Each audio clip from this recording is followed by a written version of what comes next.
अस्सलाम वालेकुम, कैसे हैं आप। आज हम देखेंगे कि ड्यूल आउटपुट में अवेलेबल कौन से अच्छे इन्वर्टर्स हैं जो आपको परचेज करने चाहिए, क्योंकि मोस्टली देखा गया है कि जितने भी इन्वर्टर्स हैं ड्यूल आउटपुट में आजकल लॉन्च हो रहे हैं उनमें ड्यूल आउटपुट का फंक्शन प्रॉपर्ली वर्क ही नहीं करता। बहुत सारे लोगों का यही शिकवा रहता है कि ये ड्यूल आउटपुट हमने इसलिए लिया था कि हमारा हैवी लोड जो हमने AC वगैरह कनेक्ट किया होता है वो जैसे ही हमारी शाम के टाइम रात के टाइम जब ये चल रहा होता है वापडा के ऊपर, तो अचानक जब वापडा शट डाउन होती है लोड शेडिंग की सूरत में ये बैटरी को ड्रेन करना शुरू कर देता है और कट ऑफ होता ही नहीं है। जब तक बैटरी आधी से ज़्यादा खाली नहीं हो जाती ये कट ऑफ ही नहीं होता। तो बहुत सारे लोगों का यही प्रॉब्लम है। अब जिन लोगों ने प्लैटिनम सीरीज़ के फ्रोनिक्स के इन्वर्टर्स परचेज किए हुए हैं उनमें मोस्टली ये फॉल्ट देखा गया है। इसके अलावा भी ज़्यूनिक कंपनी या और इस तरह की कई कंपनीज़ हैं जिन्होंने ड्यूल आउटपुट का फीचर तो दे दिया है इन्वर्टर में, लेकिन उसकी प्रॉपर जो सेटिंग नहीं दी गई ताकि इसको कंट्रोल किया जा सके। तो कुछ ऐसे इन्वर्टर्स भी हैं जिनमें ये प्रॉपरली वर्क करता है। अब लोग कहते हैं हम IP65 की तरफ जाएं, नाइट्रोक्स परचेज करें या फिर क्राउन का IP65 लें या सोलर मैक्स का लें या फिर किसी भी अच्छी कंपनी का IP65 कोई भी ले लें, उसमें तो ये ड्यूल आउटपुट जिसमें अवेलेबल है उसमें ये फंक्शन प्रॉपरली वर्क करता है। तो इतने ज़्यादा पैसे नहीं होते, तो बहुत ज़्यादा ये महंगे हैं इन्वर्टर। तो IP21 में कौन से इन्वर्टर्स हैं जो आपको लेने चाहिए। इसमें आपको सबसे पहले ये पता होना चाहिए कि आपका जो इन्वर्टर है उसके अंदर ये सेटिंग मौजूद है कि नहीं। प्लैटिनम सीरीज़ के इन्वर्टर्स होते हैं, इनमें सेटिंग तो होती है इनको कंट्रोल करने की, यानी कि अप्रॉक्सीमेटली 40, 41, 42 या फिर 60 नंबर की सेटिंग, इस टाइप की कुछ सेटिंग होती है। डिफरेंट कंपनीज़ हैं और डिफरेंट उनके नंबर्स हैं, तो उसमें सेटिंग तो होती है लेकिन वो इतनी लो वोल्टेज की सेटिंग होती है कि जब तक बैटरी इस लो लेवल तक नहीं आती तब तक वो कट ऑफ ही नहीं होता। जैसे PV 7200 हो गया, उसमें सेटिंग है 46 वोल्ट की, यानी कि बैटरी जब 46 वोल्ट तक ड्रेन हो जाएगी तब ये काम करेगी।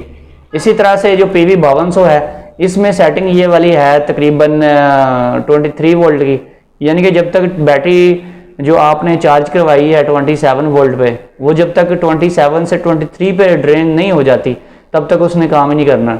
ड्यूल आउटपुट को उसने जो हैवी लोड आपने लगाया हुआ उसको कट ऑफ नहीं करवाना। तो ऐसे इन्वर्टर्स का कोई फ़ायदा नहीं है। ड्यूल आउटपुट के शौक में आप लोग ले लेते हैं कि ड्यूल आउटपुट मुझे सस्ते में इन्वर्टर मिल रहा है और ड्यूल आउटपुट भी है, ऐसा इन्वर्टर लेने का कोई फ़ायदा नहीं है। अब IP65 इन्वर्टर बंदा ले नहीं सकता, वो काफ़ी महंगा होता है। तो अगर आप IP21 में लेना चाहते हैं तो आपको वो इन्वर्टर चूज़ करना चाहिए जिसके अंदर ये जो वोल्टेज की सेटिंग होती है, जैसे 24 वोल्ट वाला कोई इन्वर्टर है 3 किलोवाट या 4 किलोवाट में, उसमें ये सेटिंग 23 वोल्ट तक नहीं होनी चाहिए। उसमें ये सेटिंग 21 वोल्ट से लेकर 31 वोल्ट तक होनी चाहिए, तब वो प्रॉपरली वर्क करेगा।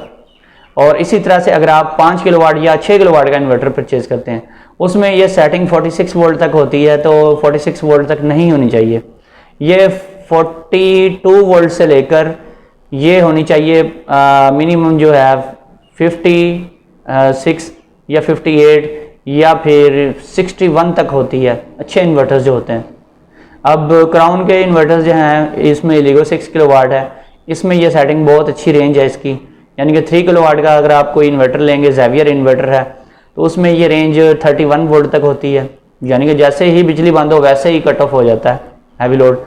इस तरह से जो एलिगो 6 किलोवाट है उसमें रेंज ये काफ़ी अच्छी रेंज है, 61 वोल्ट तक है, यानी कि बिजली जैसे ही बंद होगी हैवी लोड कट ऑफ हो जाएगा, बैटरियों को ड्रेन ही नहीं करेगा और आपको बैटरियां मैक्सिमम बैकअप देंगी, क्योंकि आपके 1-2 फैन चल रहे होंगे उसके ऊपर तो आप 5-6 घंटे आपकी बैटरी पर डिपेंड करता है कितनी बड़ी बैटरी है, तो उस पर हो सकता है सारी रात ही चलता रहे आपका इन्वर्टर, बैटरियाँ ड्रेन ना हो, खाली ना हो। तो इस तरह से होना चाहिए था।